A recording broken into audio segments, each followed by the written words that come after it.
నా దేవుడు నన్ను ప్రేమించాడు. ప్రేమించి ఆయనకు నేను శత్రువుగా ఉన్నప్పుడే, నేను భక్తిహీనుడిగా ఉన్నప్పుడే దేవుడు నా కోసం ప్రాణం పెట్టాడు అని ఆయన ప్రేమను గుర్తు చేసుకోవాలి. సిలువ ప్రేమను గుర్తు చేస్తుంది. కాబట్టి ఈరోజు దేవుడు నిన్ను ప్రేమిస్తూ ఉన్నాడు. దేవుడు ఏం చేస్తున్నాడు? మనుషులు నిన్ను ద్వేషించవచ్చు, మనుషులు నీ మీదున్న ప్రేమ మనుషులకు తగ్గిపోవచ్చు, కానీ దేవుడు ఎప్పుడు మారని ప్రేమతో నిన్ను ప్రేమిస్తూ ఉన్నాడు.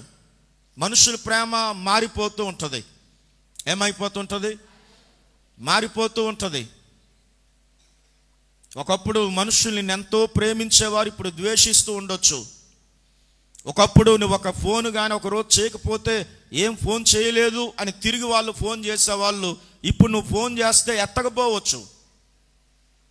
అంటే స్నేహితుల మధ్య కానివ్వండి, బంధుమిత్రుల మధ్య కానివ్వండి, స్నేహితుల మధ్య కానివ్వండి, ప్రేమ మార్పు చెందుతూ ఉంటుంది.